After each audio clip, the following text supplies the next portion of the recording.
Welcome to Your Healthy Kitchen from YRMC. Welcome to Your Healthy Kitchen. I'm your host, Rita Carey Rubin. We're stepping back in time today to celebrate the history of Dignity Health, which has its roots right here in Prescott.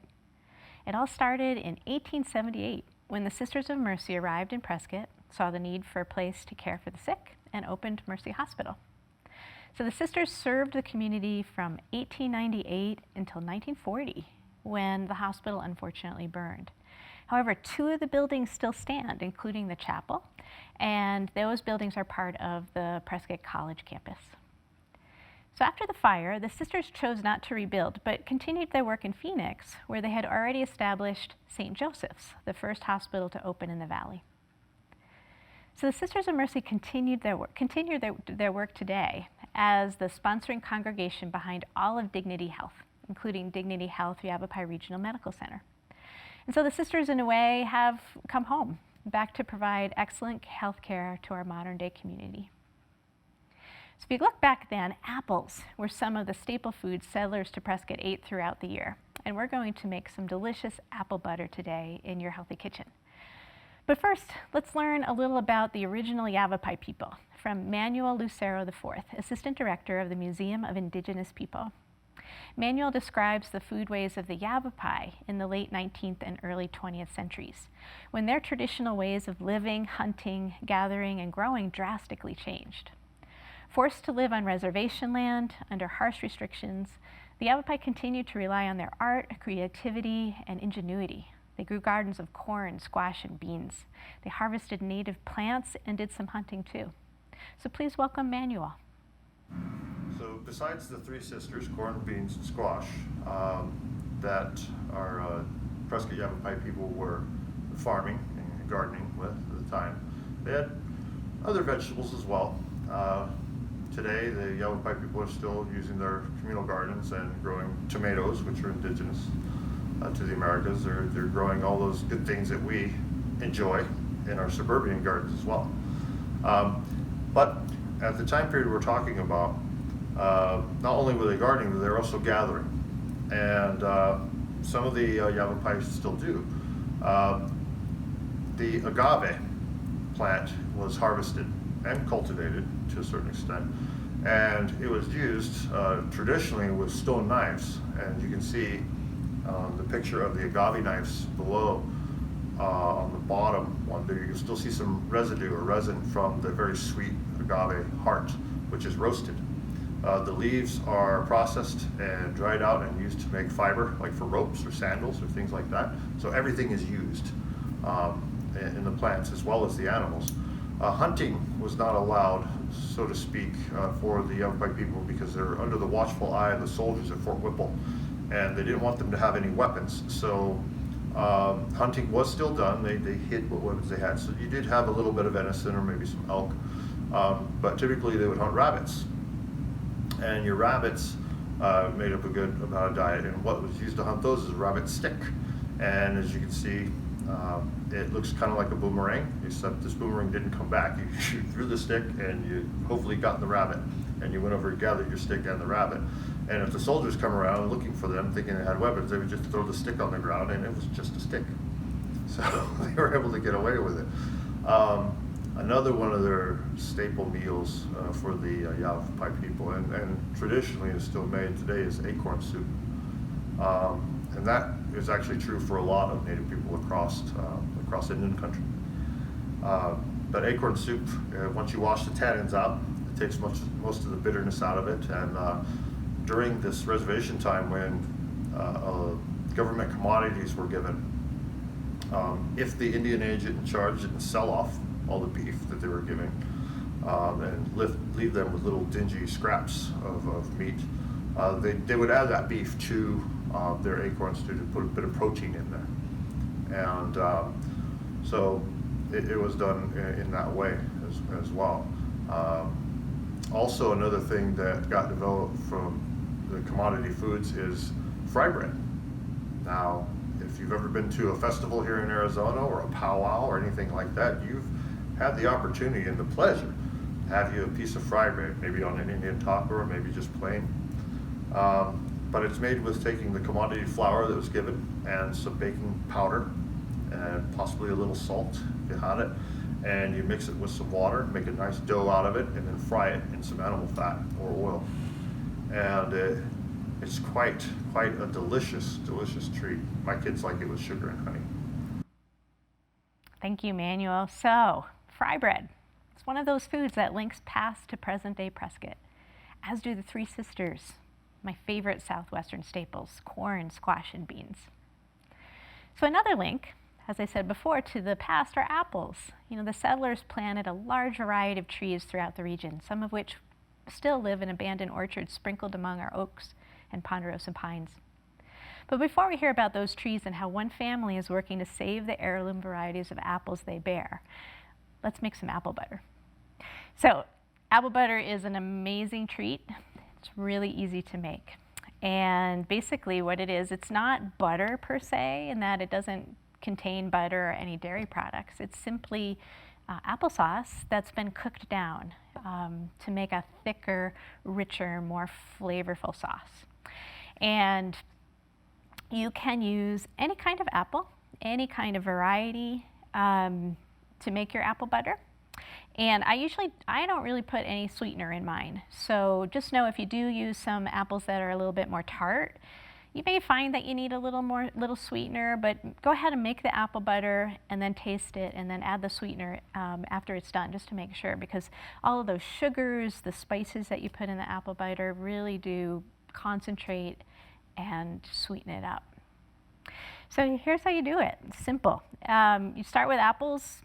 For one batch, I use about 5 pounds of apples and roughly chop them. You don't have to get fancy here. And go ahead and leave the skin on, because you'll either, there's one of two ways to finish the apple butter. You can either blend it in a blender or use a food mill. And both of those methods will make the peels, either remove the peels or just blend them in. So I'm using this is a gala that I'm chopping up, and then Honey Crisp. No, that was the Honey Crisp. This is the gala. And then a pretty neat apple that I just discovered that is really similar in taste and texture to Macintosh. And this is called a kanji, K-A-N-J-I. And so a little bit more tart than the gala and the Honey Crisp. And it's a nice blend. It gives a nice balance to the final apple butter.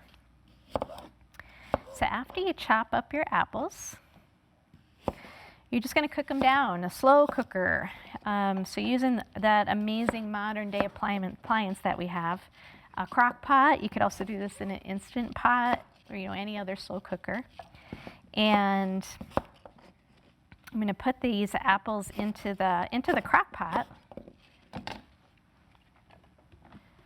and add just a little bit of moisture.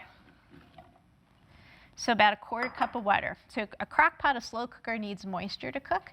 And these apples will release their juices once they start to warm up and soften. But you need a little water to get it started. And then a couple teaspoons of ground cinnamon and a pinch of cloves. You can play with this recipe. A little allspice in here. You could do ginger, either powdered ginger or a finely grated or minced fresh ginger. Even a little cardamom maybe would taste really good. And you could also put other fruit in here. Apple pear butter, yum. Apple peach butter, apple pumpkin butter is really, really good. So I'm going to put this on low. And I'm going to set it for 9 hours. And the cool thing is, it's just going to cook by itself. I mean, you don't have to do anything. And when it's done, well, a couple more steps to finish the apple butter. So the settlers, obviously, they didn't have a crock pot, but their crock pot was a Dutch oven. That's the original slow cooker. So if you have a Dutch oven, and you want to go all rustic, you can use your Dutch oven to make your apple butter as well. So after the 9 hours, sitting in that crock pot. Your house is going to smell amazing, apples and spice. What you'll get is something that looks like this. So the apples are a deep, rich, kind of a reddish brown, and all those spices and juices and sugars are real concentrated. And it's delicious to actually just to eat it like this. But so like I said, you can take these cooked apples and you can put them in a blender, especially like a high-powered blender, like a Vitamix, and it'll just pulverize the peel. You won't even notice it. It just blends it really smoothly. Or you can do it the old-fashioned way with a food mill. And a food mill is just going to press the apples through a very fine sieve. And it will leave behind the apple peel.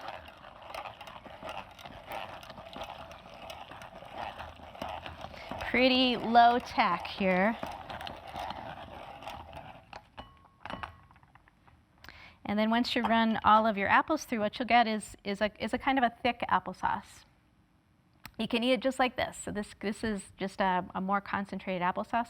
But to make apple butter, I'm going to put it back in the crock pot and cook it for another hour or two on low. And that will really thicken it up. And the end product looks like that. So again, a very thick, rich, flavorful applesauce. It's an awesome treat. So I hope you make some soon. So fresh apples, apple butter, dried apples, apple cider vinegar, apple juice, and yes, even apple cider, the hard stuff.